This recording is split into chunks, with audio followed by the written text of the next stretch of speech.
here. So we're gonna go ahead and get started here, but thank you all for coming. It's great to see you all. I'm James Salamini. For those of you who don't know me, I'm 3L, this wonderful law school, and the president of Law and Philosophy Society. And we're kicking off this spring semester with a book talk by what I call Human Law's very own in-house philosopher and comparative legal scholar, Professor Gordley. And I'd like to say a few words for him. So Professor Gordley is a man of letters, man of common sense, and man of wisdom. He's what I like to call a philosopher's philosopher. So, he's not just some intellectual show-off, although it could be. But anyone who knows him or has taken a class by him knows that he's a man who has a deep love of wisdom and living the good life. And today, we were fortunate enough to have him present his new book called The Eclipse of Classical Thought in China and the West. There will be a Q&A portion at the end of the lecture, and I can say with confidence, we're all in quite great. So without further ado, please, everyone, let's give him a hand, Professor Gordley. James said this is a book talk, not a lecture. What's the difference? Well, we're going to be covering a lot of territory quickly.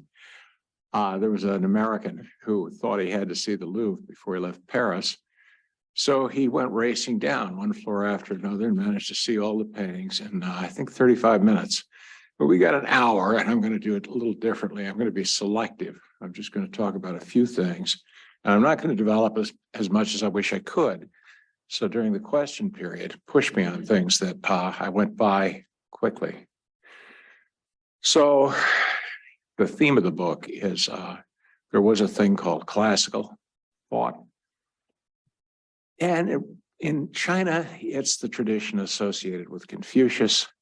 In the West, it's the tradition that started with Socrates, who was born about 30 years after Confucius died, and has passed through Plato, Aristotle, the medieval people, the late scholastics, natural lawyers.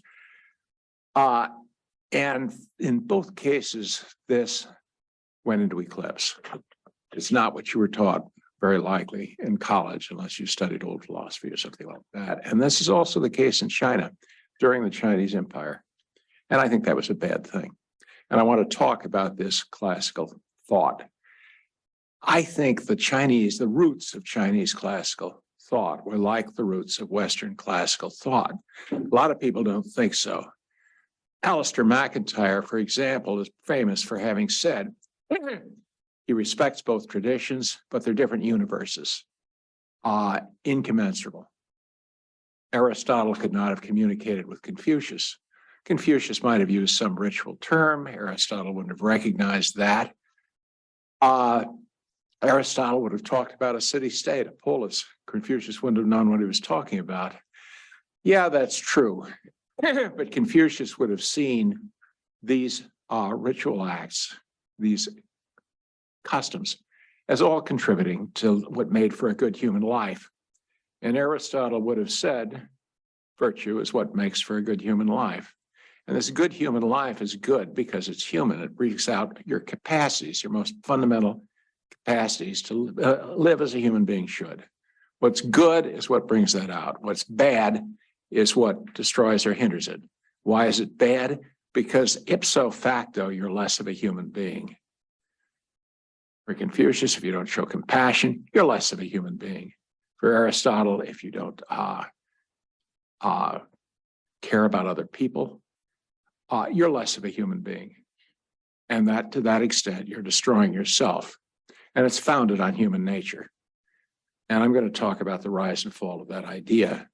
And I think the reason can everybody hear me? Is the mic working? You can't hear me. You're getting it. Okay. I think the reason that the Confucian tradition looks so very different than the Greek tradition is because they didn't have the same, you can't say, well, what was their concept of human nature? It was different. But the reason it's different is because they were asking the same questions and answering them differently. The minute I tell you, well, values are founded on human nature, you're going to have a lot of questions. And they answered these questions differently. How do you know? Why do you desire what's good? Why do you find yourself desiring what's bad? How can it be? Because values are founded on human nature and we're all human. Values should be universal. We should all come to the same answers about things, but we know that laws are flexible from one time to one place. What's right for one guy might not be right for another guy. How can that be? And these were problems they all addressed. And they built their concept of human nature also in response to people who did not believe it. And they didn't just not believe in human nature. They believed maybe there isn't any such thing as good and evil. Maybe what we think of morality should be explained on some entirely different basis. So with Confucius, this hadn't happened yet. He was just telling people how they ought to behave. What he was particularly doing was telling young people to resist the temptation to become what he called technocrats. At his time, newly formed states were recruiting people for their professional skills. And for the first time, these people got to be called nobles, on the merits, so to speak. But what they wanted was people who were good at management and the tests, the skills that go with it, literacy, numbers. Confucius said, no, they ought to be interested in good people. Socrates said he was also talking to young people who wanted to have a role in Greek city-states. Other teachers, the sophists, were teaching them rhetoric, very, very valuable. He said, no, he wants to teach them to be good people. That's what's more valuable to the state. That's what's more valuable to yourself. With Confucius, nobody had yet challenged the idea that there could be such a thing as a good person. This happens after Confucius dies, and it's done by, for example, Yang Shu and Mozi. And they don't say you can't be a good person, but they've really got such a different definition of good that Confucius would have said, no, that's not what I mean. Yang said, what's good is what gives you pleasure. What's good is what gives you pleasure. In an ideal state, people did what they wanted to do. They slept when they were sleepy. They went about, gathered food. Everybody knew who his own mother was. Nobody knew who his own father was. And then people like Confucius come along and spoil it all by saying that you have duties to other human beings. And Yang really meant it. I mean, he was asked, well, would you give a hair of your head if it meant saving a life? And he said, no, that's just not something I desire to do. And there's no reason I should. Mozi is the opposite of that. He looked and he said, okay, I believe in morality. Morality isn't gratifying desire. Morality means treating everyone else's concerns, giving them the same importance you give your own. Every other person's desires are as important to you as your own desires are. Now, I'll call that the principle of universal concern. We're going to hit it again.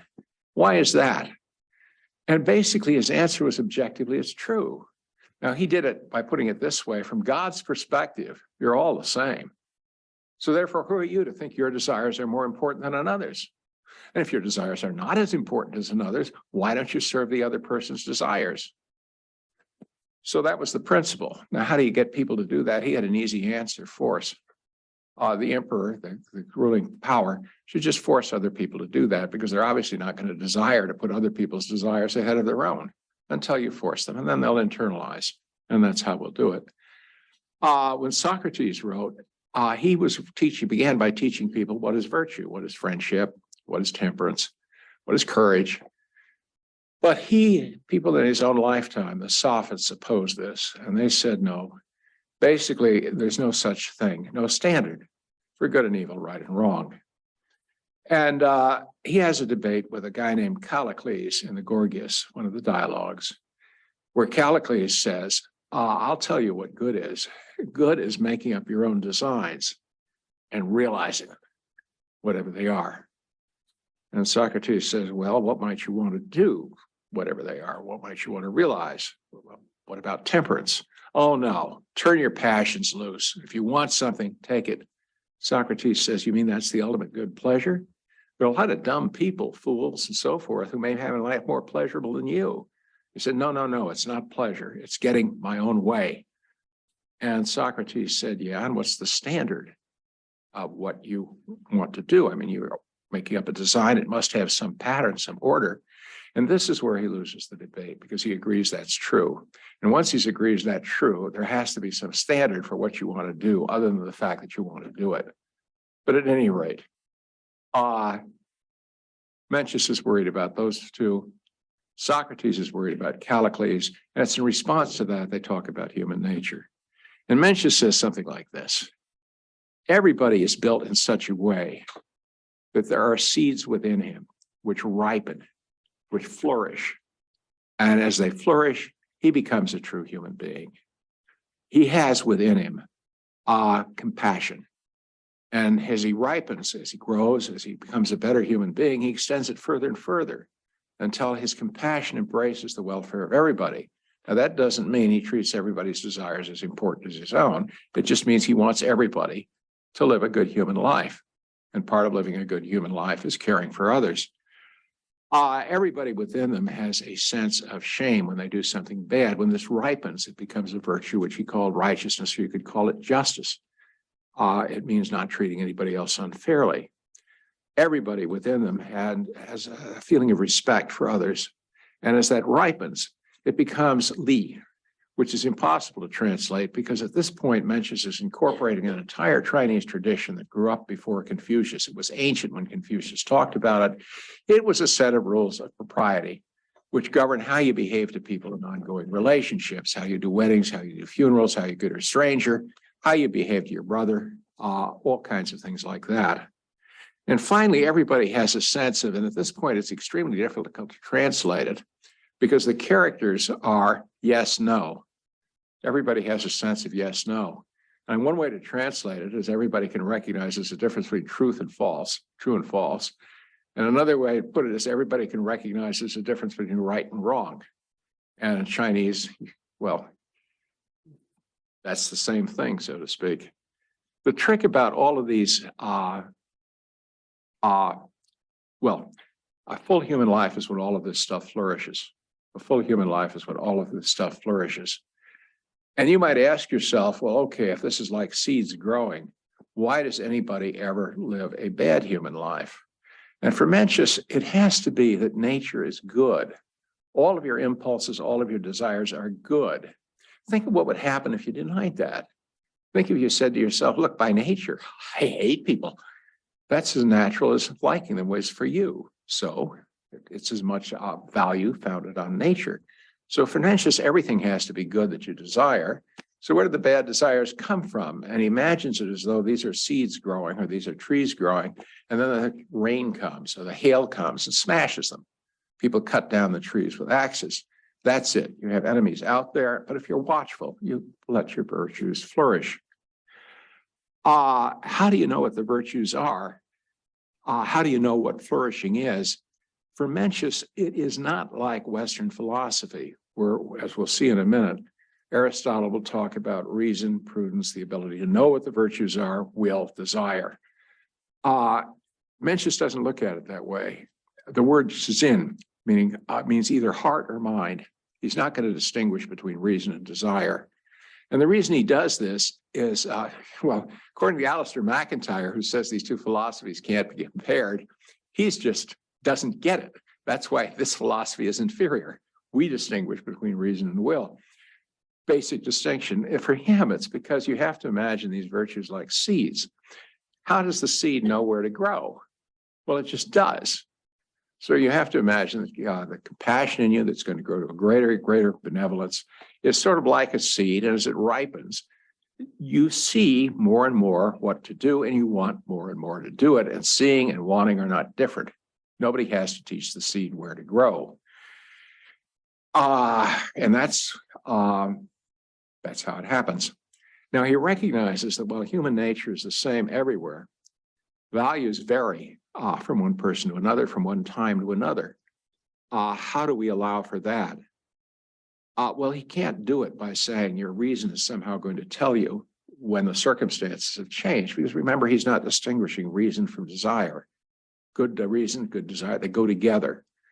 But he's saying that, well, one of these virtues can sort of check another. It can kind of do the job that another virtue doesn't do. So, for example,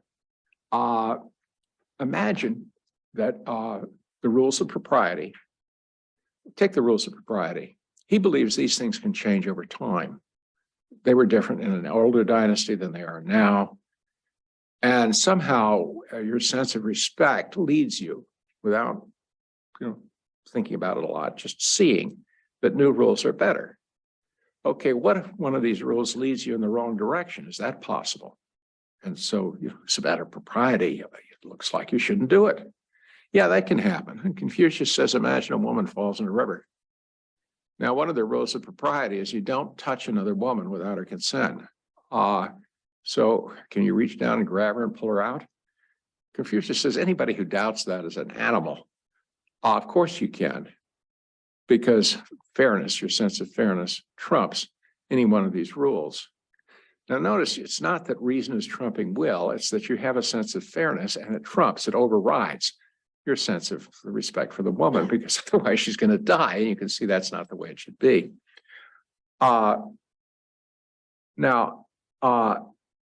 For another example is wisdom.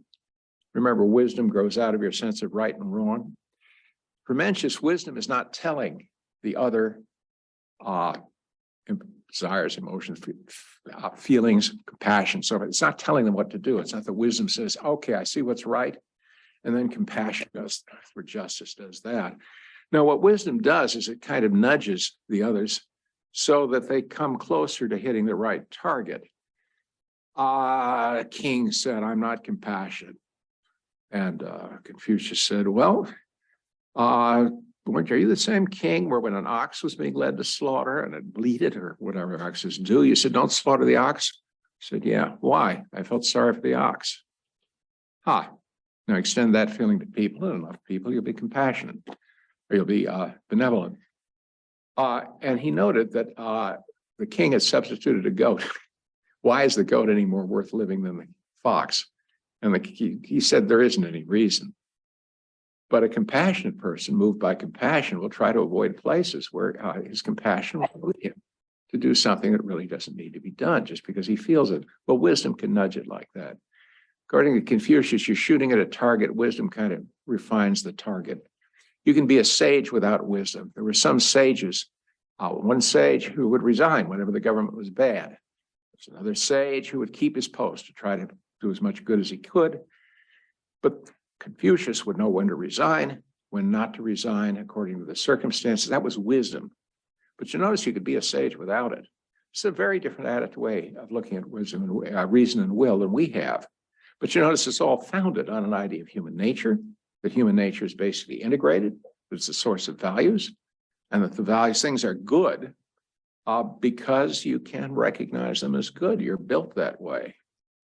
They're not good because there's some outside good and evil, and people are telling you to conform your nature to that. As a matter of fact, there's a nice passage here where Cal, who was one of Mencius' contemporaries, said, your nature is like a willow, and righteousness is like a cup or bowl. And you fashion benevolence or righteousness out of man's nature, like making cups or bowls out of a willow. In other words, there are standards out here, what's benevolent and good. They're foreign to your nature, except that your nature can be shaped that way. Mencius says that's appalling. Can you, leaving untouched the nature of the willow, make with it cups and bowls? No, you must do violence and injury to the willow before you can make cups and bowls with it. On your principles, you would have to do the violence in nature, human nature, in order to fashion from it benevolence and righteousness. Your words would lead all men to reckon on benevolence and righteousness to be calamities. In other words, we're really born indifferent to what's good and evil. If it's foreign to us, and if our nature is something else, we're destroying our nature when we end up conforming to alien standards that are no part of our nature.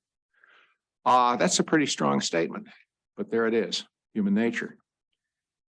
Now, before I jump to Aristotle and the Aristotelian tradition, I want to take another Chinese philosopher. I want to take Dai Zen. He lives at the end of the period. Mencius is almost at the beginning of the period. Dai Zen is writing in the 1700s. Why is he writing in the 1700s? And I'm coming to him right now, because in the interval, there's a big change in Chinese philosophy, which I would call the eclipse of the classical tradition. which begins with Confucius and Mencius. Daijian, coming at the end, is trying to restore it. He's trying to restore the basic idea there is a human nature. And if you live the right way, you're more human. And if you live the wrong way, you're destroying the humanity within you. And part of that nature is to care for others. But he does it in the way that Alistair McIntyre said is far into the Chinese tradition. Well, it's not. This guy's going to distinguish knowledge from desire. And he does it in the following way. He says, everything that exists, all that exists are individual things. But every individual thing that exists, every kind of thing, has a li, an essence, close to what Aristotle is going to say. Rabbits have the essence or nature of rabbits. Human beings have the nature of human beings. It's a kind of a pattern. And behaving rightly is part of that pattern. Now, you know the pattern through wisdom. So all of a sudden, wisdom gets promoted to be the key virtue. You got to know the pattern. And once you know the pattern, then you can pattern your desires in a wise way. Why is that possible? It's possible because the desires, all of them, belong to you by nature. All of them can contribute to living the right way. You haven't got a desire in you that would lead you the wrong way if it were properly trained by wisdom. And the two great problems are, one, selfishness, where you prefer the desire even if it's unwise, and unwisdom, where you've got the wrong target. You don't understand the pattern.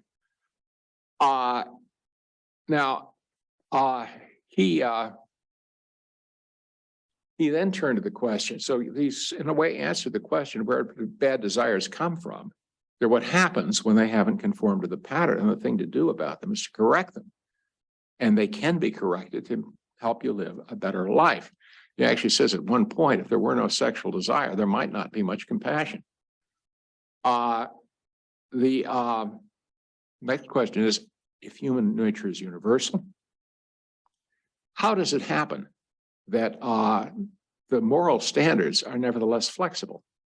Why aren't they fixed for all time? Why isn't the pattern for all? If the pattern for all human beings is the same, why aren't the actions always the same? And here he says, well, wisdom weighs what's important against what it's unimportant. So wisdom has two things it can do. It can identify what's important given the pattern by completing the pattern. And it can also weigh what's the contribution that this would make against what's the contribution that would make.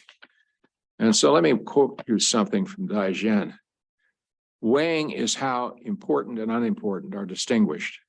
If for thousands of years what is called important and unimportant does not change, that's constant. And if something's constant, it should be obvious that for thousands of years what is important and not important have not changed. So he's defending Confucian tradition and custom. When what is important becomes unimportant and the unimportant becomes important, a change has occurred. In the case of change, if one does not fully use his wisdom, if one does not fully utilize his wisdom to distinguish and observe things accurately, he will be unable to understand change. It goes on. In ancient and modern times, there is no lack of stern and upright men who despise evil and uphold what they consider right as right and what they consider wrong as wrong. And they insist on what seems obviously important and unimportant to them as common knowledge, when in fact they do not know that sometimes what they consider unimportant is important and what they consider important is unimportant. Their mistake in right and wrong, in unimportant and important, causes irreparable harm. So how do you avoid being the person who says these are our values, they're fixed for all time, versus the sort of person who throws the whole thing out?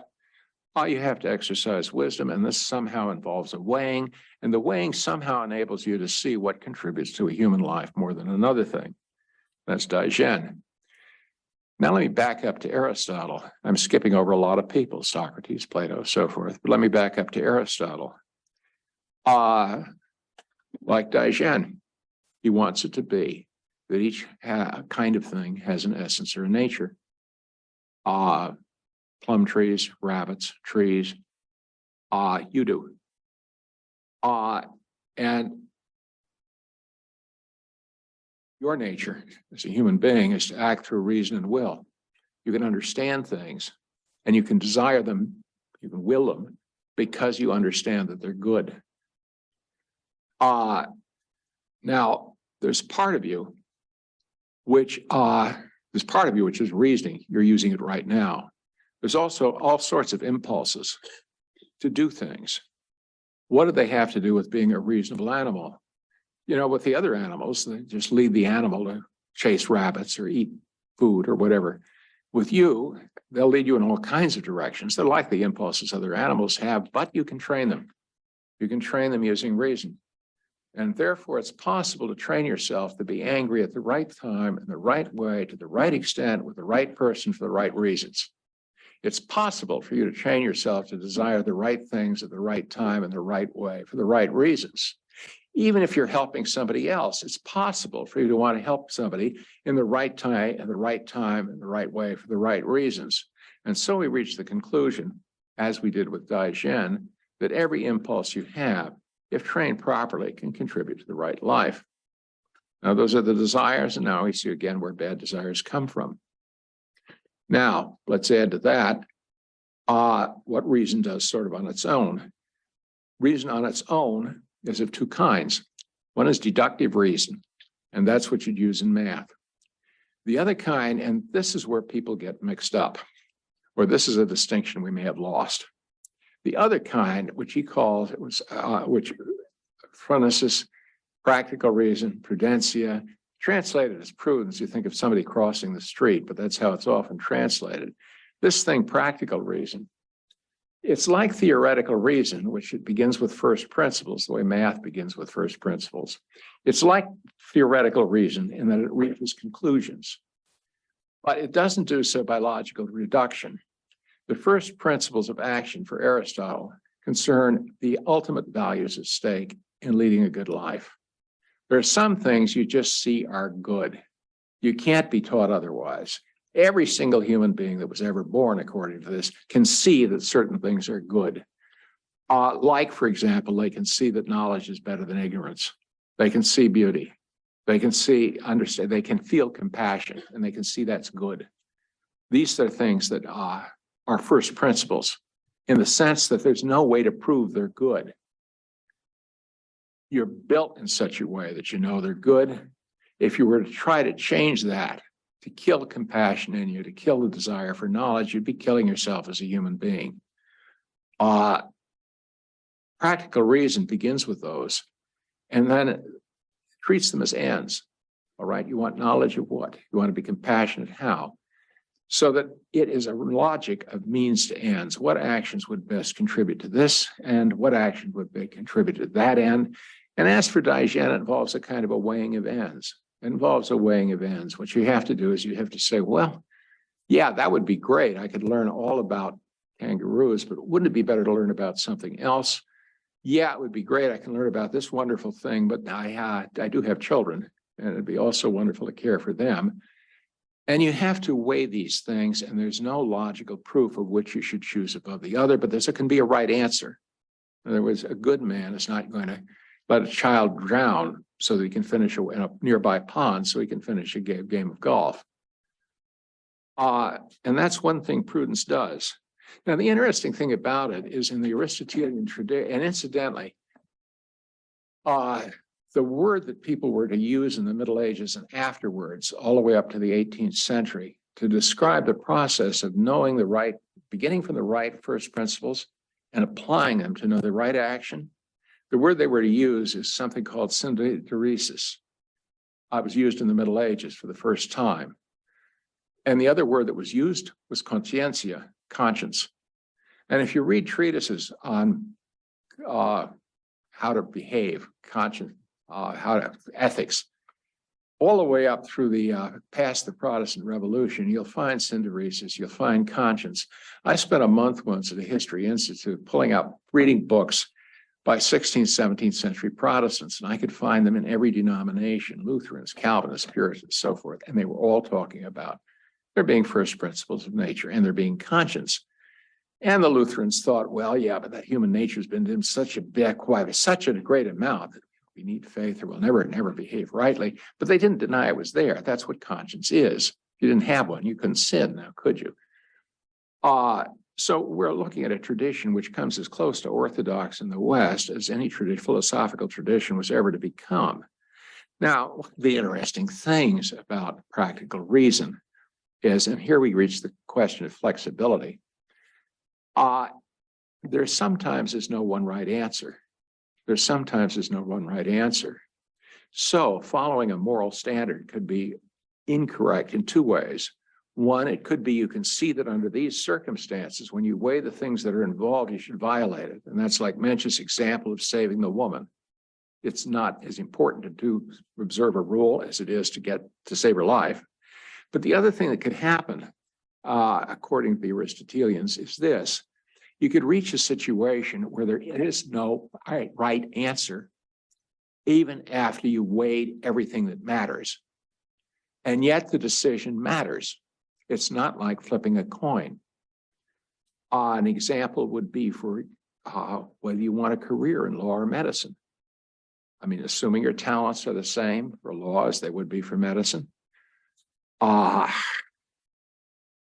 You think it over, you think about who you are, what your inclinations are. It could be there's no right answer. What you do matters terribly. It shapes what you're going to be like as a human being. It's within your power to say this lawyer will exist and this doctor will not.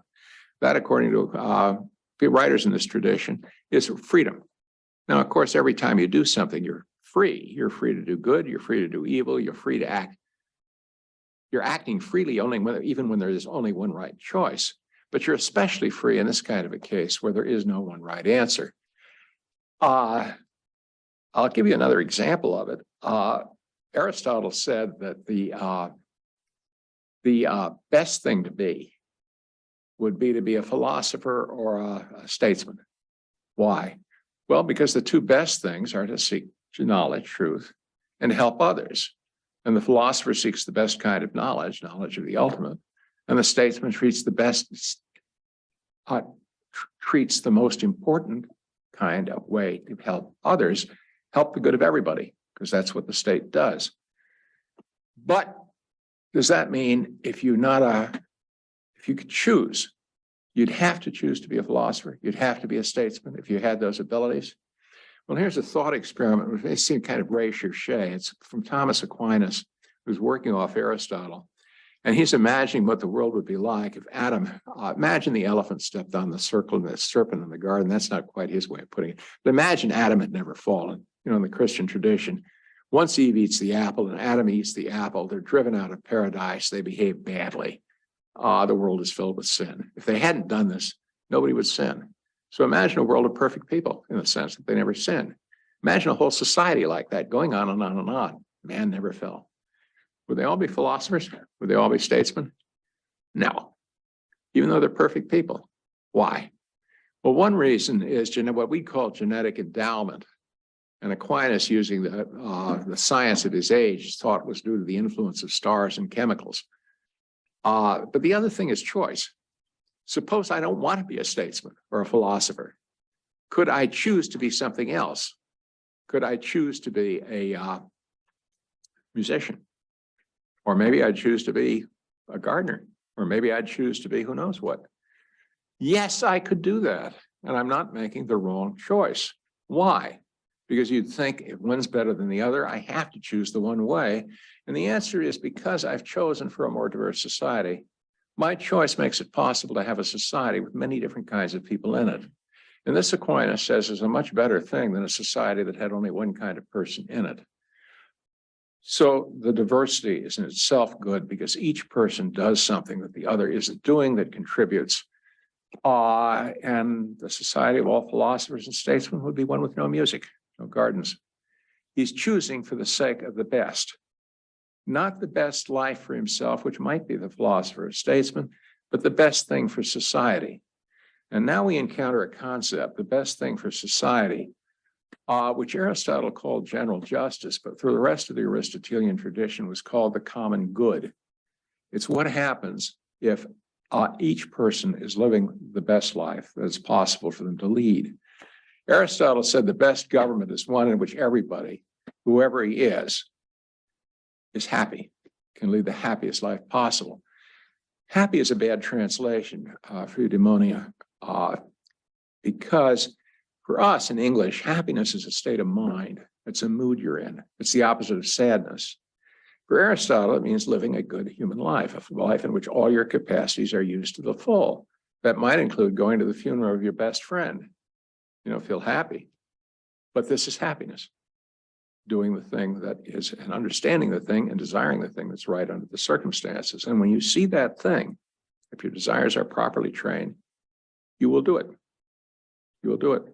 You're built in such a way that you can see, you have a conscience, you can see what's right, you can see what's right in the situation, you can make choices. And because they're good choices, you'll want to do it. You'll want to do them. And that's basically how the thing worked. Now, it had implications for government. One of the implications for government was the best government is one that enables everybody to be the best person or be the happiest person in Aristotle's world term that they can. Confucius, Mencius, and Aristotle both analyzed how a government that is that way ought to work. With Mencius, he takes it for granted that the right form of government is an empire, so you have to have an emperor. For Confucius, the emperor has to follow. He could be a bad emperor. He has to follow the advice of the wise people, who are the best people, or the best Confucians, the wisest and the best. And they'll tell him how to lead the empire in the right direction. And the right direction is one where everybody, the people, are the happiest. So it's for the sake of the people. Aristotle talks about how there are three legitimate forms of government. One, a monarch, and that gives you the advantage of unity of leadership. Two, an aristocracy, by which he meant government by the wisest and the best, not an hereditary aristocracy, which he regarded as a bad form of government. Three, a government by the people, which is democracy. With Confucius and Mencius in that tradition, we're not talking about three alternative forms of government. We're talking about an ideal government, which is a monarchy, there's an emperor, which is an aristocracy, because there are all these wise Confucians who are advising the emperor, and which is run for the benefit of the people. Now, do the people ever get to participate in any other way? Well, it depends. There's only one Confucian philosopher I know of who said yes. No, they're not just the beneficiaries of all this. No, they ought to have a voice. And his name was Su Shi. And he said, the best way for the empire to run, people at the very bottom level would be talking about problems and solutions to the people immediately above them who work for the government. And they would be talking about these to the people higher up who would be helpful in designing solutions and getting them resources. And the emperor would approve the whole thing. So there would be an upward movement. Other people said, no, the best form is when everybody listens to the wise men. And other people said, no, everything is better when the emperor calls the shots. They had room for all three. The question is the emphasis you want to give each. Well, what about it if it's a bad government and he has a bad emperor and he has bad advisors? Can that happen? Yes, according to the Confucians, it had happened very often through history. When that happens, the decree of heaven will change and bring down the dynasty, so you better watch it. Yeah, but suppose the people, do they obey him? Well, Confucius said the wise men, the officials, should resign. They should admonish him. They should criticize him. But if he won't listen, they should resign. What about the people? Mencius asked a king, what would you do if the guy in charge of your stables neglected the horses and they were starving? I'd fire him. What would you do if the cook spoiled the dinner? I'd fire him. What would you do if a king ruled in such a way that the people were miserable? The king changed the subject.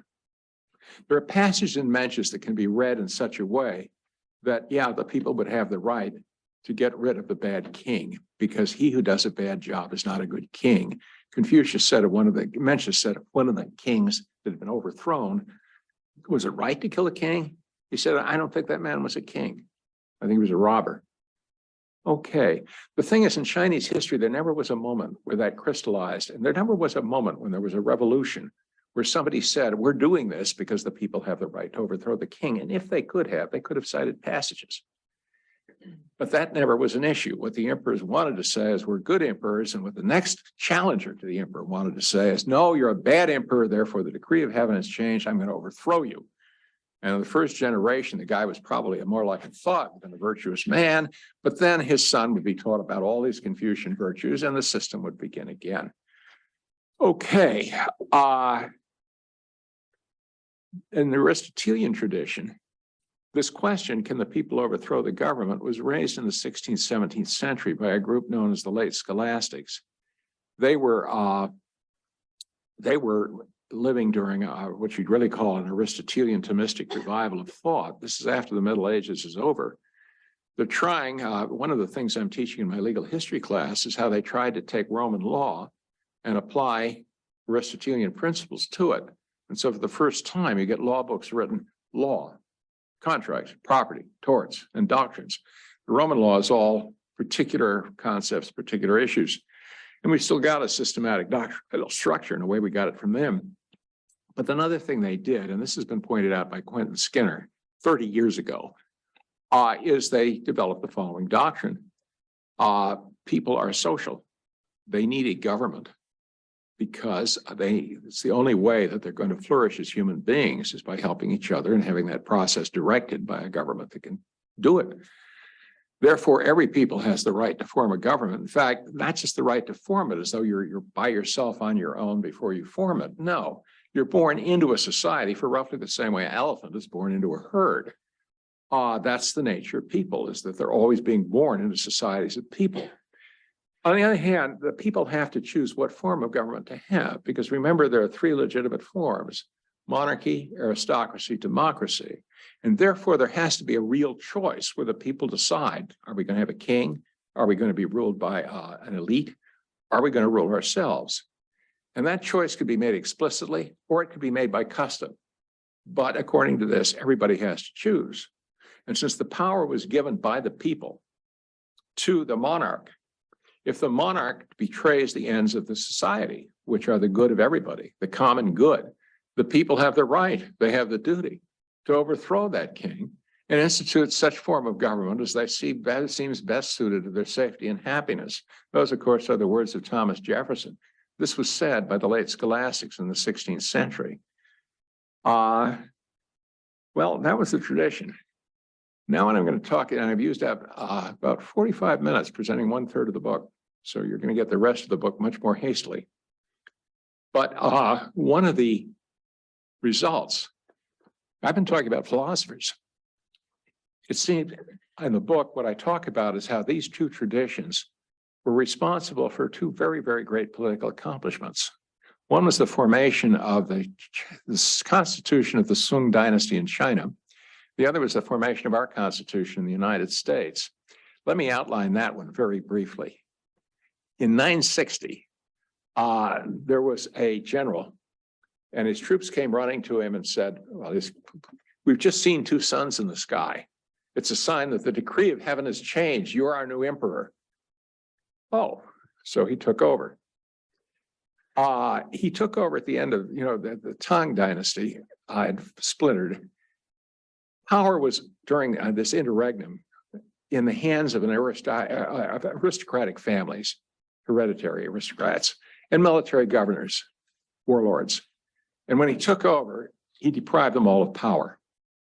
So there's just him and his army. And then he called everybody to a dinner, his generals. And he said, you notice what just happened? My troops told me I'm the emperor. And I couldn't say no. This could happen to one of you. So what I want each of you to do is put your resignation on my desk. I want every one of you to resign. In return, you can return to your native province with a lot of money, palaces, anything you want, but no army. Every single person did it. That's the story. We don't know just what the inducements were, what would happen to them if they refused. But there, now you have somebody who's completely unencumbered by hereditary aristocracy or the military. And he can make government however he wants. And what he wanted was to make a Confucian government. And he designed it almost from scratch, sort of like you can imagine the founding fathers designing our Constitution. Not quite from scratch. They have British models, they have domestic models, but they can do what they want. They can make a new government. And so what he did is said, okay, we're going to have rule by the virtuous, and we're going to have checks on the power of the emperor. And he established a remonstrance bureau. And the officials in the Remonstrance Bureau had no other function than to criticize imperial policy. He established a system of examinations so that anybody who held political power would have to pass the examinations in the Confucian classics. And that became the staff. And these people, he told, and they insisted, had the right to govern in the sense that, of course, he could ultimately trump them, but they were supposed to listen to his advice. One emperor, I think it was the next one, who believed in his principles, issued a decree without consulting them. And he was told, you can't do that. Another one took a case out of the courts to decide himself. And he was told, you can't do that. Now, we're not talking about law, the way you guys learn about the law of separation of powers and the rules. We're talking about how you're supposed to do it. And the answer is you're supposed to rule through your wise people for the benefit of the people as a whole. And that was the Constitution. I could say more about it, but this is where the exam started. And it changed the society completely because everybody thought they now needed a Confucian education in order to be eligible to the exams.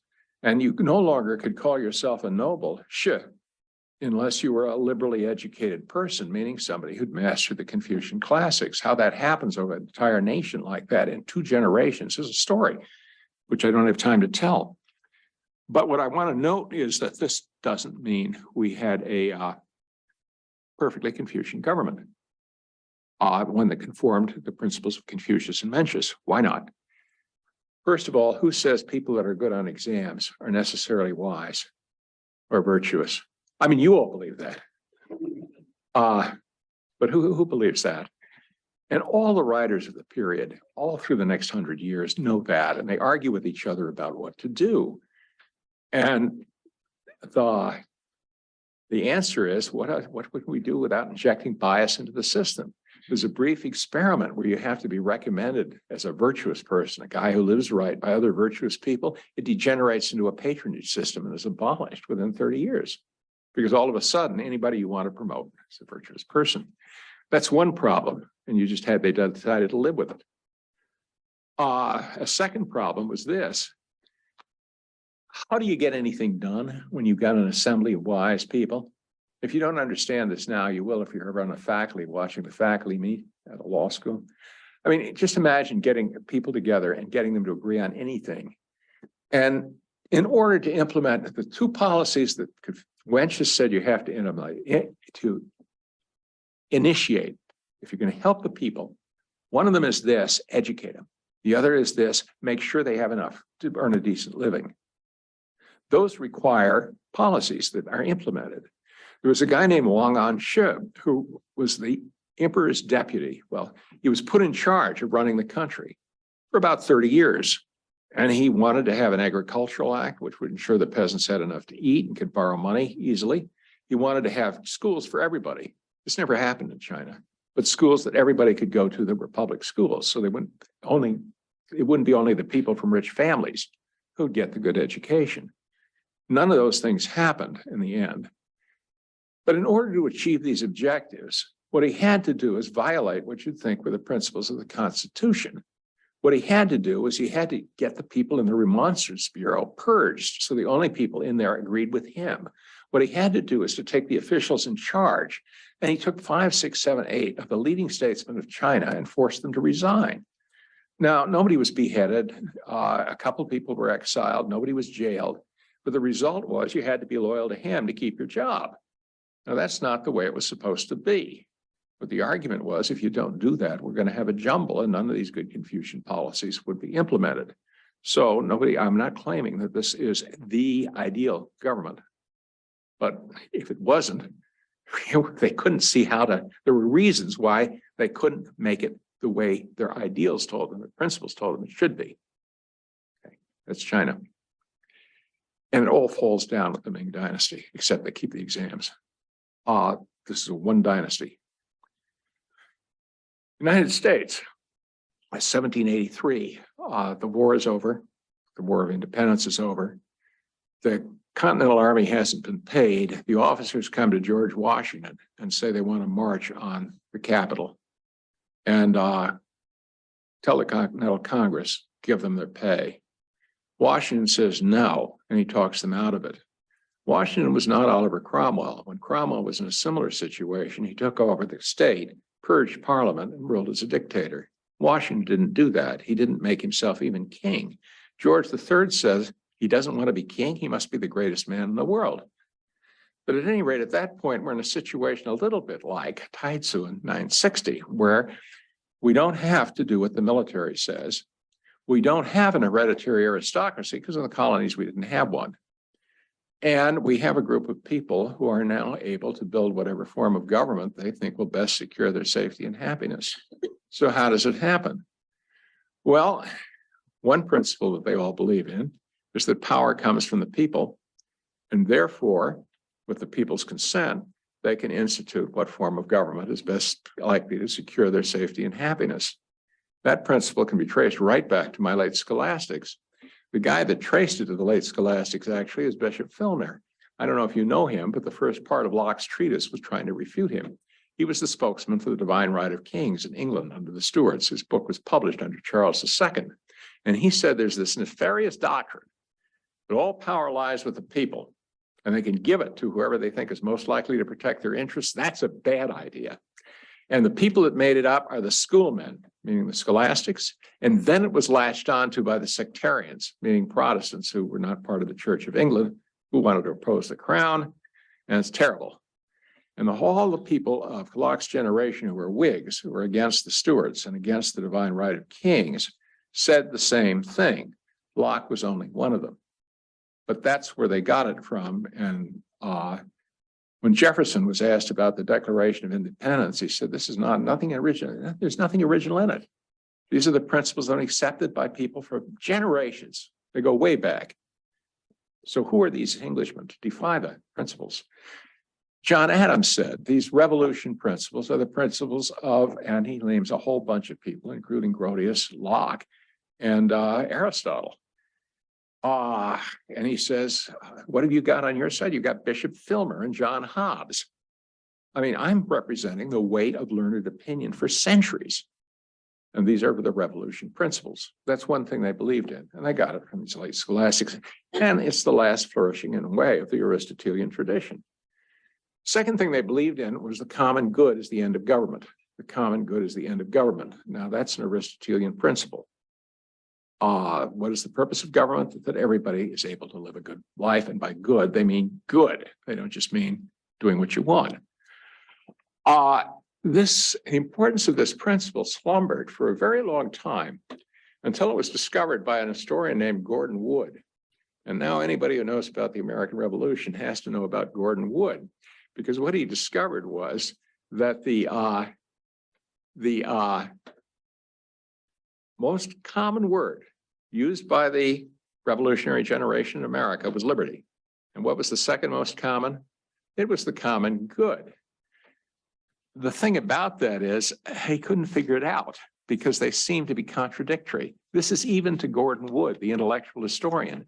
He knows and he says the concept of common good goes back through the centuries to the Greeks, to Aristotle. He says this, but he says trying to figure out how that can be compatible with liberty is a real problem. He says these guys didn't think of the common good as you people, modern people, might. They didn't think of it as an aggregation of individual interests. They didn't think of it as the good of the state, which stands over and against the individual. You have your rights, and then the state is something where you have to give up your rights to support. They didn't think about it that way either. So what did they think? And that's sort of a question. Let me read you a statement by Jerome Huyler, who's an American historian. How could as astute a thinker as John Adams entertain so obvious a contradiction of basic values as in his pronouncement, quote, this is Adams, each individual of the society has a right to be protected in the enjoyment of life, liberty, and property, and within the same paragraph, and government is instituted for the common good, not for the profit, honor, or private interest of one man, class, or family. How could as astute a thinker of Adams entertain so obvious a contradiction? And the answer is, well, these people were in a tradition where common good meant the realization of your opportunities to become a full human being. Rights are there so that you'll have the power to decide, how shall I use my gifts to become a full human being? In doing that, you serve the common good. In doing that, you serve the common good. The common good isn't some good distinct from the benefit of the individuals. The common good is a society in which every individual is fulfilling themselves as a human being. And every act, according to Aristotle, done within that society that's a good act serves the common good. Why? Because as Adams said, the common good as a whole and the individual as a part, saying exactly the same thing as Aristotle. Whatever is good for the part is good for the common good. It has to be. Because if what I want is a society in which everybody is living the best life they can, if I live the best life I can, I have contributed to that goal, and everybody should be very happy that I'm doing that. Everybody would want the best for me. And in the best society, everybody wants the best for everybody else.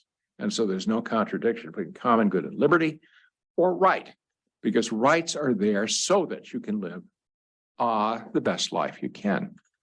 That doesn't mean that people are going to watch how you use your rights to make sure you couldn't have used them better. You wouldn't have a right, you wouldn't have a choice.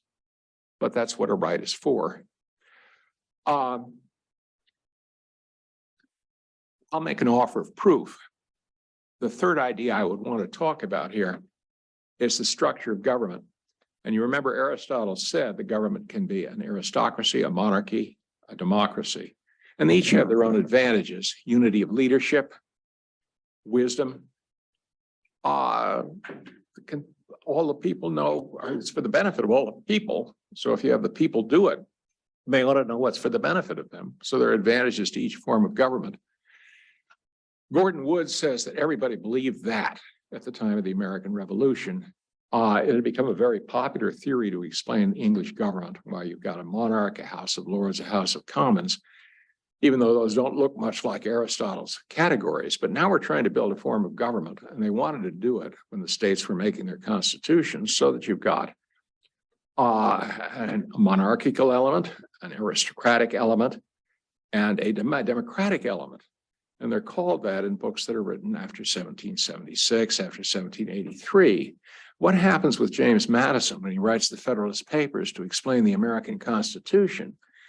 Lo and behold, you've got a president, you've got an elected Congress and a Senate, and then you've got voters.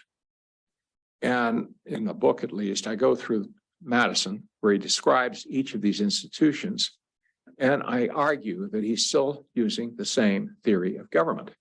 He doesn't use the word monarchy because he doesn't want to be misunderstood, as though he wanted to reinstall the English monarch. He doesn't use the word aristocracy because it has these connotations of hereditary nobility. But if you read how he describes why we need a president, it's for unity. And why we need these people to be elected rather than be ruled by all the people, it's for wisdom. And why all the people should rule, it's the same reasons that have been given for hundreds of years why a democracy can be a good form of government. And he's drawing on a tradition that says the best form of government is a mixed form of government that contains each of those three elements. And that proposition, according to Wood, was agreed by everybody at the time of the Revolution. The best form of government is a mixed form. Now, a couple of things happen after that.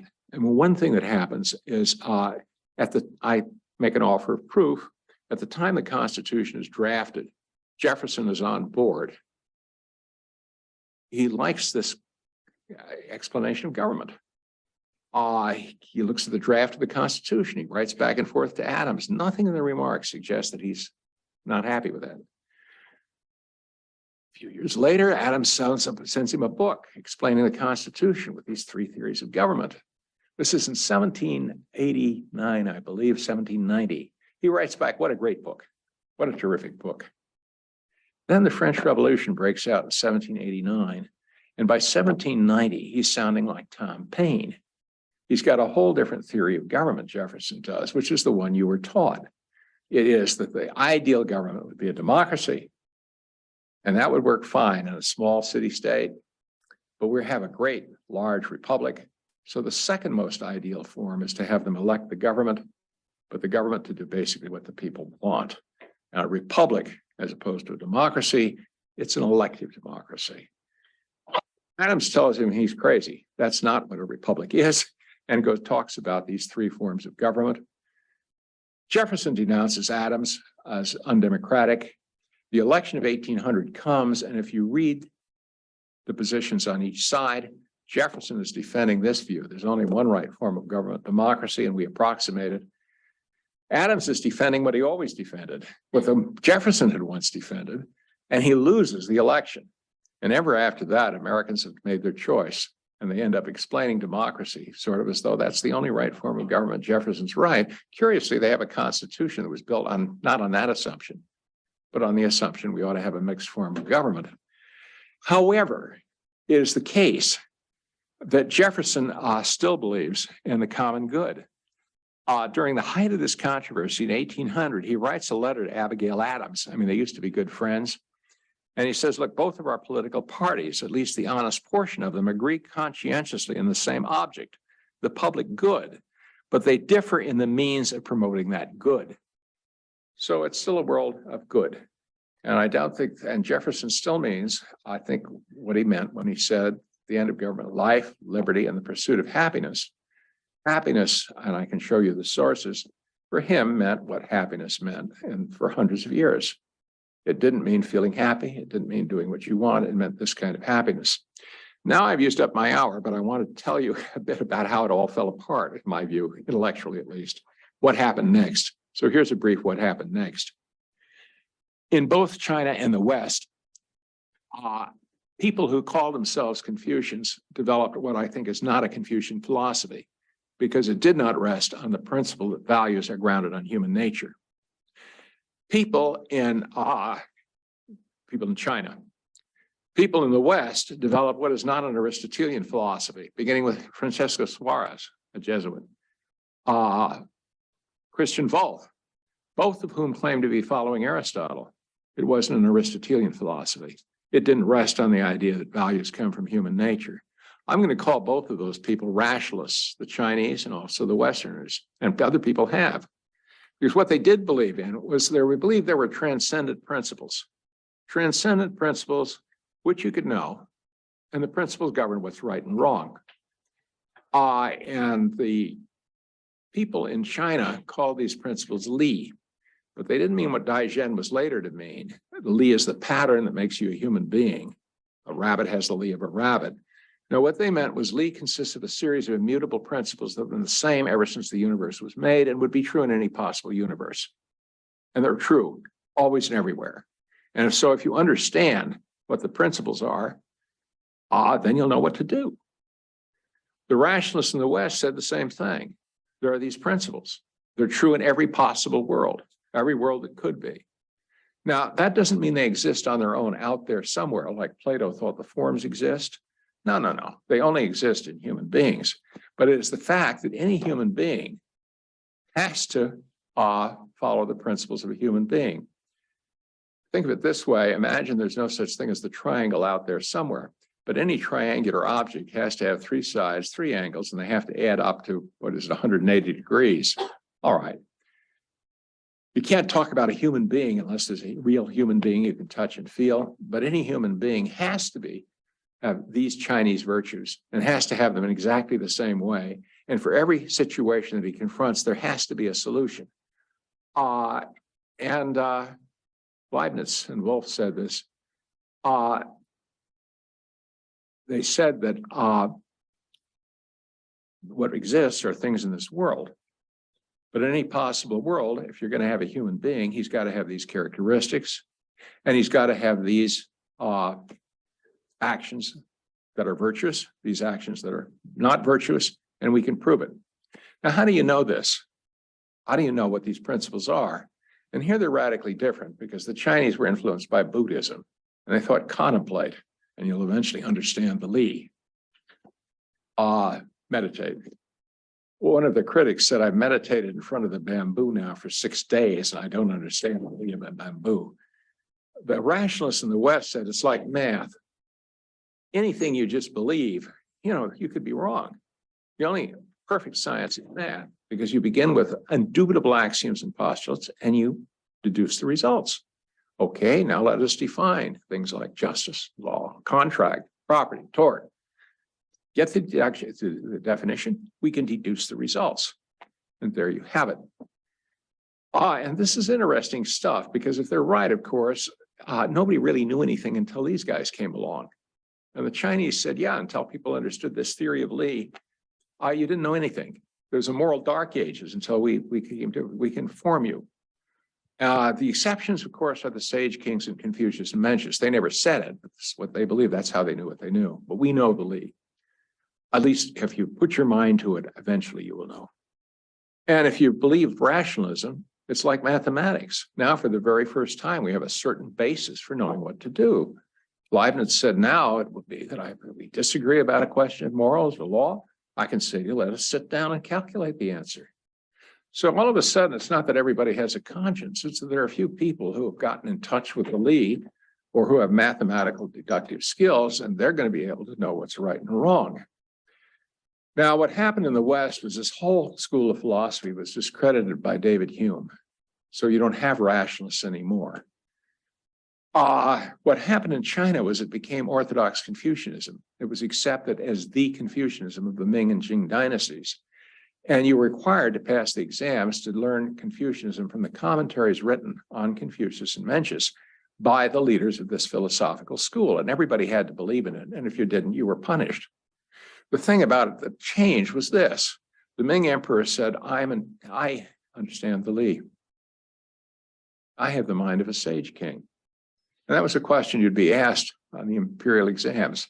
Explain what's different about our dynasty. And the answer is now power and knowledge have come together. The emperor has the mind of the sage king. This emperor was a tyrant. I'm not saying that it was because he believed this philosophy that tyranny came to China. The tyrant ruled China, and he found this a very appealing philosophy. Instead of appointing a bureau of remonstrance, what he did was appointed two bureaus, which were secret police. He executed, 30 or 40,000 officials. And I could go on about that. I mean, this is the period of China where they developed the death of 1,000 cuts and other horrible things. And the scholar officials, most of them go along with it. Why? Because what the Confucianism they believe in says is you've got to follow the guy with the mind of the sage king. They haven't got the principles to rebel. What about that passage in Mencius? The emperor took it out of the book. And the standard version now no longer contained the passage about the king changed his mind. What happened in the West? David Hume proved, I mean, most philosophers would accept this, that even if there were these principles, all they tell us is about the relationship of one concept to another concept. There's absolutely nothing more that they could tell us. We're here down in this world. Why do I do what's right or wrong? Not because somebody has a concept and proves something to me, because it gives me a certain bad feeling if I don't. So what is virtue? It's a feeling of contentment, and a certain kind of feeling of contentment, satisfaction. What is vice? A feeling of discontent. You've subjectivized it. You've subjectivized it. Now, the opponents of the school of principle in China also subjectivized it. There was a school of the universal mind, which said, no, the principles arise from within, good and evil arises from within. And sure enough, there were people who said, look, if Confucius lived today, we haven't any idea what he would have said is right or wrong. There were people who said right and wrong is whatever, I choose to do. Those people never became influential. In the West, they became very influential. And the task of modern law and philosophy was to try to find some way, if Hume is right, and if all that exists are subjective feelings and opinions, we can talk about values or right and wrong. And if I had another hour, I'd describe why I don't think it works. One way you can try to make it work is you can say, well, let's begin with what we regard as authoritative statements about values. We're not saying they're true, and we'll reconcile them, deduce them. And this is what led to positivism in law. What you do is you look at the cases, you deduce, infer a principle, apply it, and you never have to make a value judgment. Very few people believe that. In France, it led to a view of the civil code, just deduce rules from the civil code. Very few people believe that. In Germany, where the Roman texts were in force, it led to a view that all you have to do is look at all these texts and infer principles and then deduce consequences. So all you need is logic plus some authoritative sources, and you win. You get somewhere. Very, very few people believe that anymore, and that's why law is in a sort of crisis, which it has been in America since the American legal realists through the critical legal studies movement. Modern philosophers fall into this, and it's really odd to me, but after lawyers finally realize it doesn't work, you find philosophers like Dworkin and Rawls, falling into it. And they do, because when Dworkin describes how you should, with integrity, decide on points of value, he says, start out with a whole bunch of opinions of everybody and then work them into a consistent whole. Rawls at one point said, no, our principles are going to be those that give the most liberty to each person. Dworkin showed him why that's impossible. Every time you give me more liberty, you give you less. So there's no way to scale it. And then Rawls, in a real shift of his position, said, okay, I'll tell you what, we'll arrive at a list of liberties by consulting what everybody's opinion is and reconciling them all into a system logically. Now, if you do that, you're being a positivist again. You're imagining there is a set of principles that could be derived from people's opinions, even though people's opinions you're not assuming are right or wrong, and you get the truth. It can't be done by logic alone. Maybe they don't mean logic. Maybe they mean somebody just has a sense of fit. And there are places where Dworkin and Rawls suggest that we don't like an opinion so much because in our view, it clashes with the others, not logically, but it doesn't fit. We leave it out. So pretty soon, there's a select number of people who have the titanic ability to look at all this mass of opinions, to sort out which ones they're going to regard as worthy of being reconciled, and then according to their sense of fit, are going to come up with a set of values. And that's this from two champions of liberal democracy. And then the last part of the book, I consider philosophical alternatives, and I'm just going to mention the three I consider. Some people, like Young, decided that, okay, we can't talk about right and wrong. Let's talk about pleasure and pain. And that was Jeremy Bentham. It reached its finest expression, I think, in the School of Law and Economics, where they want efficiency. Efficiency is measured by preference satisfaction. Preference doesn't mean pleasure exactly, but it means if I choose this over that, that's ipso facto a good thing. Let's see how I can do it as many times as possible. That's utilitarianism, pleasure. Another is Kantianism, which reaches its most developed form today in Rawls. And there it's like Mozart's principle of impartial concern for all. Put everybody in a room.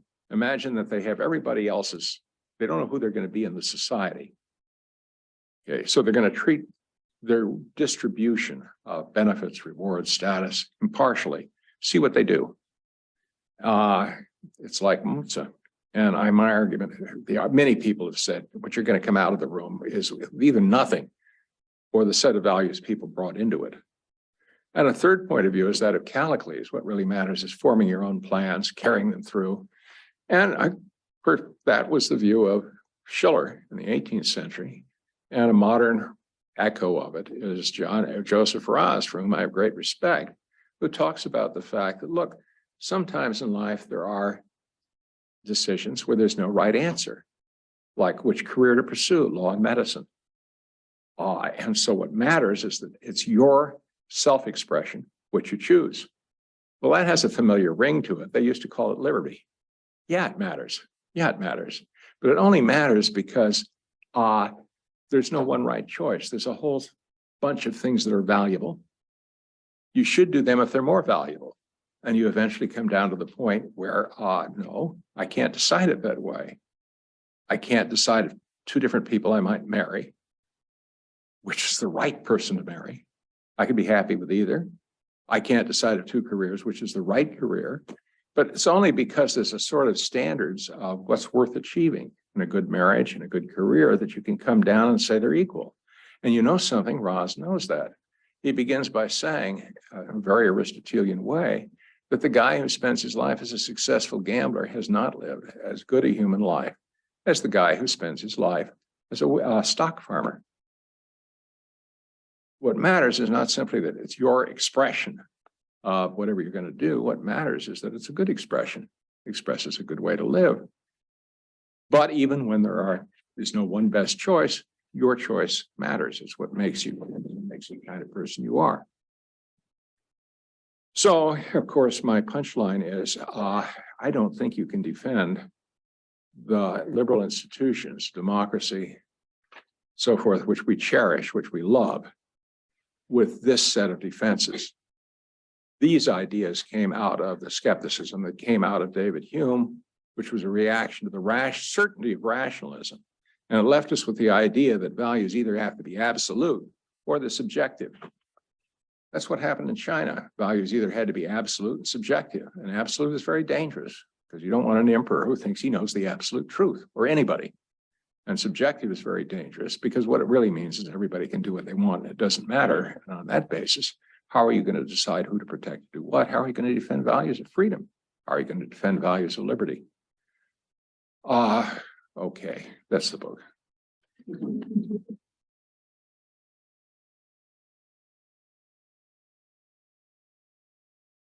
Any questions for Professor Gordley? Just fire away. Yeah, So I apologize if you covered this. I know. really loud, okay? Yes. So can you kind of speak on why there seems to be so much resistance to being rational or doing what we know is the correct way to live? So I think most people don't believe that there's any measure, any objective measure of what's good or bad. but for example, So it all depends how you're brought up or what you happen to think is good or bad. And I think they think that because they think if there were an objective measure, they'd have to imagine it as a sort of a code in the sky. They'd have to imagine it like the rationalists did, as though there's a set of invariable principles that are just out there somewhere and you have to conform to it. I don't think they see an in-between position. but in a general sense, like, for example, I know that if every single day I practice with discipline, I eat well, I exercise, I practice the cardinal virtues, and I treat others properly, that I would be a formidable human being and living in accordance with Plato's like form of a human. But for some reason, even though I know that that's the right way to live, I don't do that. And in the same way, in the context of a ruler who may have some rationality for thinking that, okay, if we follow the principles of justice and running the society, that we have the best chance of succeeding as a society. But for whatever reason, even though he rationally knows that, he's unable to do that. Is it because that our desires are not in accordance with our reason? And if so, does that imply that living in accordance with one is superior to the other? All your desires can be brought in accordance with reason if they're trained properly. You can want power, not for its own sake, but for the good you can do. But a lot of people want power because it makes them feel very, very important. You can overeat because it's pleasurable. I happen to be an authority on that subject. You don't have to be a beautiful man to create a beautiful statue. You know, if I had trained my appetite better, then I would be in better shape. In the classical tradition in the West, the way of putting this was, nobody can ever desire anything that's really evil, because you'd never be drawn to it. You're drawn to food because it's good for you. You're drawn to power because it's good for you, or it could be, because you could use it to protect yourself or to help others. But on the other hand, when you let a certain aspect of that, like the pleasure of eating food or the pleasure of exerting power, become more important to you than its purpose, then what you're doing is wrong.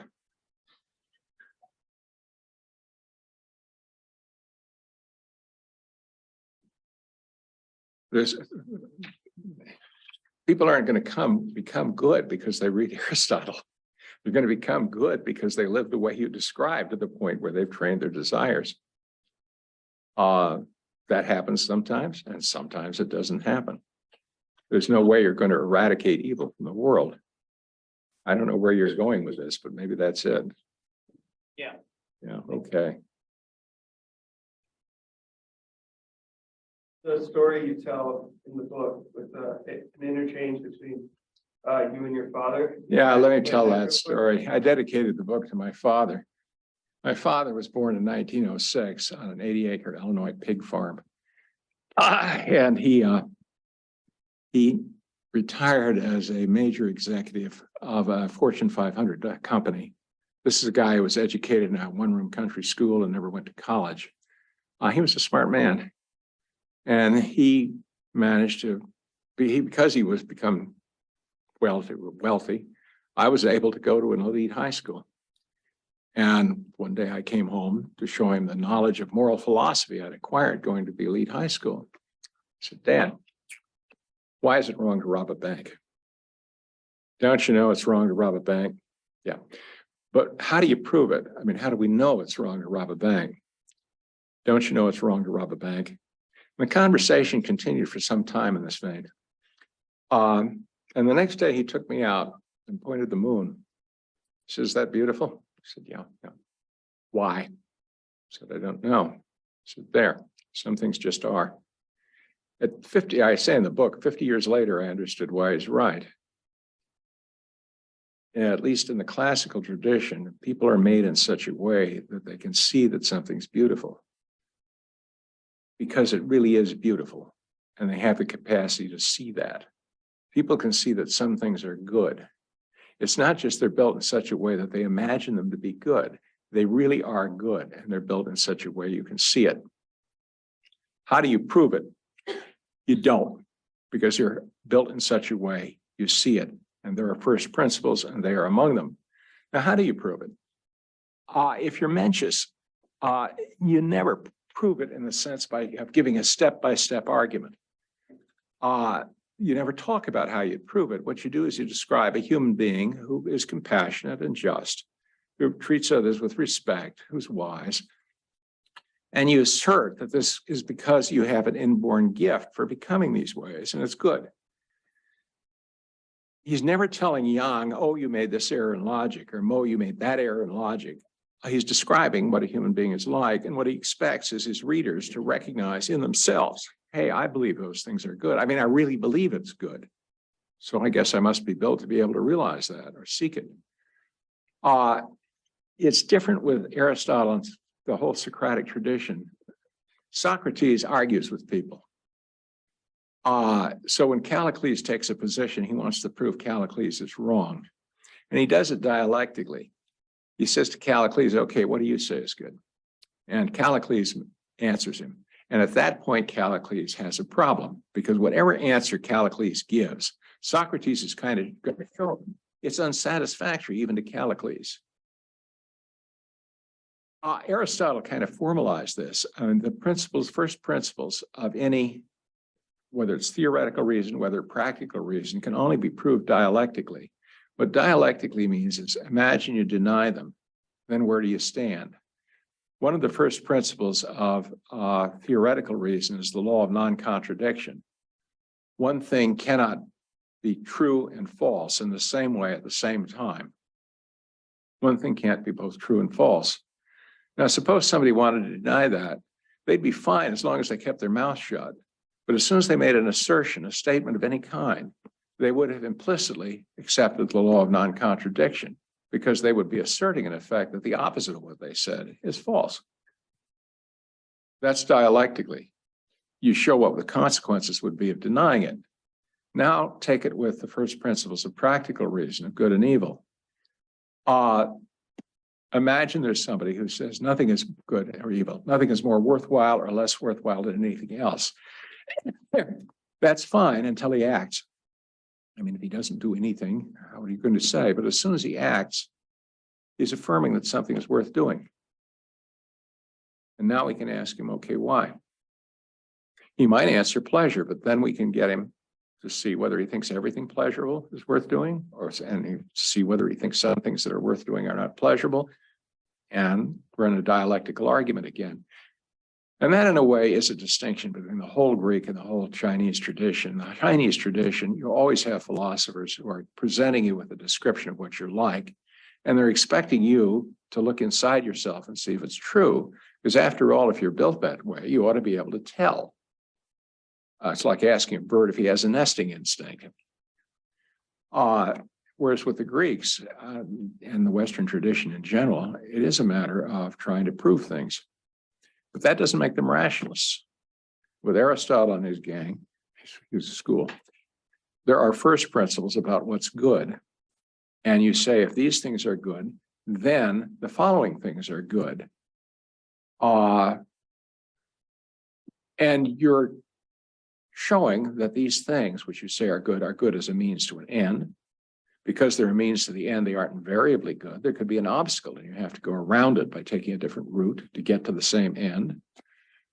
Because they're means to an end, you can't be accused, as David Hume accused natural lawyers, of trying to prove what ought to be from what is. David Hume said, and this is the foundation of many people's belief that there can't be quote a natural law. David Hume said, I've noticed in these books, whenever I read things, they talk about what is, and all of a sudden I find them talking about what ought to be. Hans Kelsen, this was his refutation of people that try to ground values on human nature. He said, okay, give me a whole bunch of statements about human nature, and they're all is statements. How can you ever get from a bunch of statements about what a human being is to any statement about what he ought to do? And you can't. That's perfectly true. Notice, however, in the Aristotelian tradition, what you're doing, if you do it right, is you're beginning with first principles. The first principles describe what a person ought to do. And he's supposed to know that at the very basic level. It's good to be concerned for people, other people's welfare. It's good to want knowledge. And those are oughts. They concern what you ought to be concerned about. And then the rest of the argument builds on them. That's why we should study. That's why we should have a certain kind of relationship with each other. But it's ought to ought. It's not is to ought.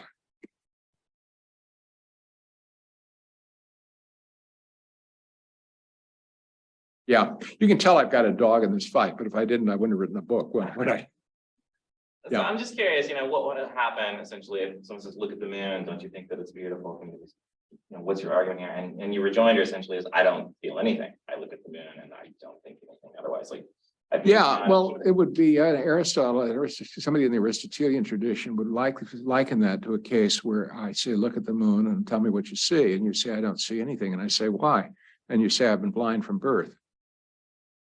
Part of you is broken.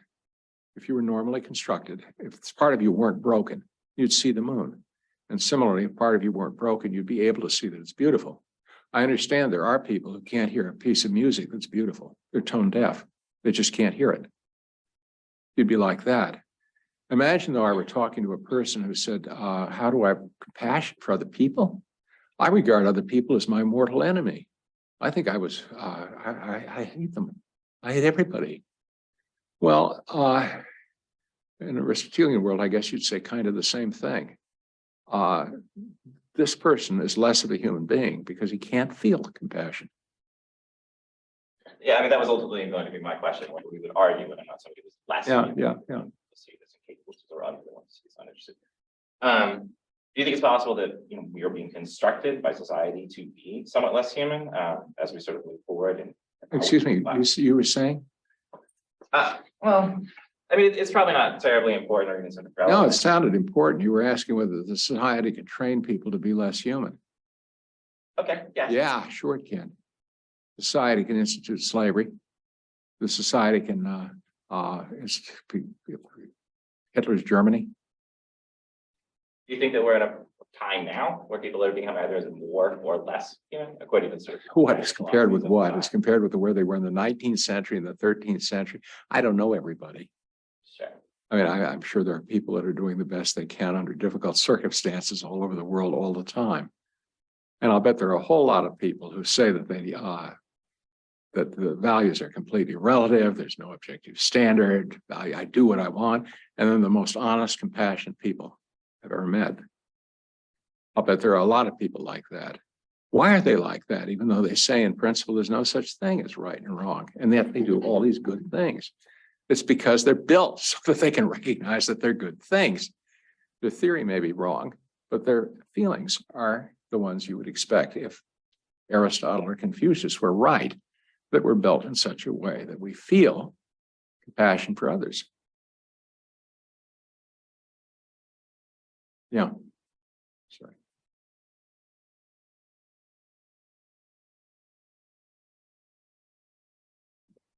I have one question.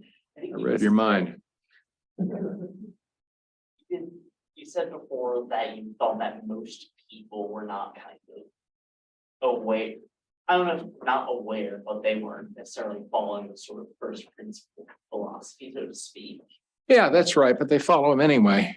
You don't have to be a philosopher to see the moon is beautiful. Yeah. You could even say, I mean, we had a lecture by a guy who was involved in the preservation of art and so forth. At the end of the lecture, I said to him, I noticed you've never used the word beautiful. This was here at Tulane 2 years ago. And he said, yeah, that's because a lot of people don't believe there's any such thing. Of course, if there were no such thing, it'd be a little odd to try to preserve it. No, you can know these things without being able to state them. Take the law of non-contradiction. Very few people can state it. Very few people have heard of it. Yet, you know, if you're a 2-year-old, you know that a pineapple isn't a bunny rabbit. And if you're a 2-year-old, you can understand compassion because you're built to it for it. They've tried this on very, very young children, children that can't even talk yet. They'll have squares, I mean, like geometrical forms on a screen. And one of the squares will caress the other square. And then the square that's been caressed bumps him back. And the child is upset. I've given an example like Mencius, and Mencius wants to, how do you know that everybody's compassionate? Well, how would you react if a child were about to fall into a well? What would be your immediate reaction? And his argument is, well, I guess you're built that way. I guess that just means that it's really. Notice then the standard becomes human nature. The standard is much different. I mean, what gave the natural law school a very bad name, I think, was the assertion that came out of the rationalists, that the natural law is what Oliver Wendell Holmes would have called it, brooding omnipresence in the sky. There are all these principles out there, and somebody's going to discover them and tell you what them are, and then you've got to do them. And that's a very, very different conception of natural law than this thing that's founded on human nature. Let me show you how different it is. You all have another minute. One of the first rationalists was Suarez. Here's an issue which he disagreed with Thomas Aquinas, even though back then, if you're supposed to agree with Thomas Aquinas, but he disagreed. And where Thomas, I think, was representing the true position of Aristotle. And it's this: does the natural law change from one person to another? And Aquinas said yes. And his example was a case put by Cicero, where I entrust a sword to a friend. And I say, you got to promise to give me back the sword whenever I ask for it. And so I come to you, and I've even got it sane, or I'm decided I'm going to kill, I'm going to attack, I'm going to do something evil for the Republic. And I say, give me my sword back. Imagine as though I'm going to kill my brother-in-law. What are you supposed to do? Keep your promise or not? And Cicero said, no, you don't keep your promise. Now, Aquinas said, this shows the natural law changes. Natural law, eternal, it changes. Why? Because what the natural law is an application of the first principles by practical reason to the circumstances under which an individual is acting right now. It's not a code out there somewhere. And the one guy, if he hasn't gone insane, if a guy who hasn't gone insane comes to me and asks for the sword, under those circumstances, applying first principles of right and wrong, it's your sword, I give it back. Under the second set of circumstances, he's a lunatic or a malefactor, applying the same set of principles to that set of circumstances. I don't give it back. Now, where is the natural law? In the one case, the natural law, if you will, tells me give it back. In the other case, it tells me don't give it back. Where is that law located?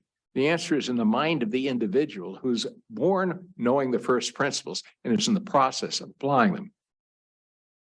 The nesting instinct exists in the bird that's building a nest, either while it's birding it, or it exists in the capacity to build a nest while it's not.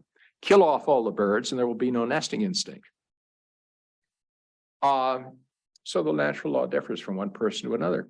He said there could be even a society where you quite innocently could grow up and not know one of the implications of these first principles, because everybody's treating it as something is right that's really wrong. His example is Tacitus, where the Germans allegedly didn't know that theft was wrong. Like Vikings, they don't know that theft is wrong. Well, for them, the natural law has ceased to exist.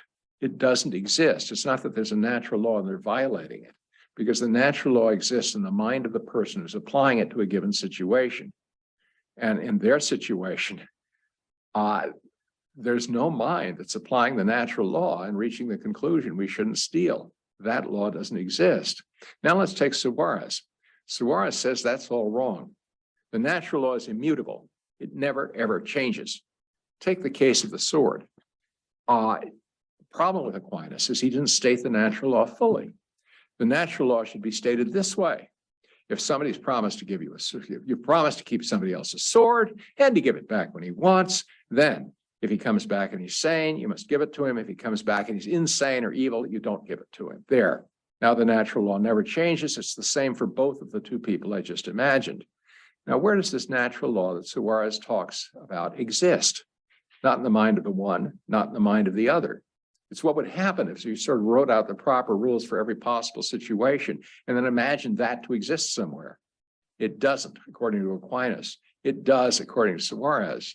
And I'd like to ask Suarez questions. I mean, if that were true, wouldn't it have to be that somewhere are the right rules as to how to act under every possible situation?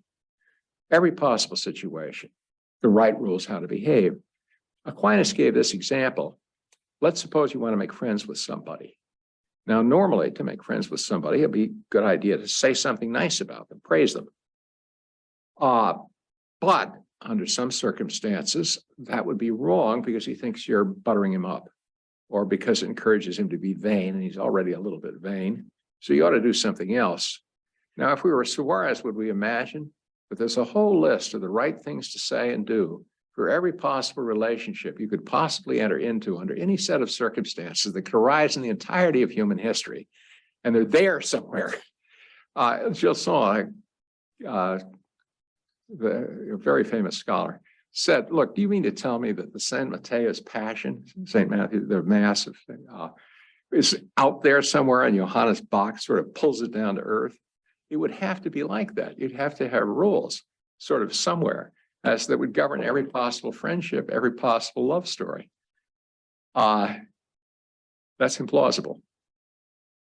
But you think, wait a minute, if Aquinas is right, doesn't the whole thing become relative because the rules don't exist outside the human mind? No, because people are fashioned a certain way. And if they'd have all the parts working properly, the bird will build its nest. And you will or will not give back the sword depending on the circumstances. But the law that says you should exists in the mind of the person confronted with a sane person who may never have thought of the insane person. That helps.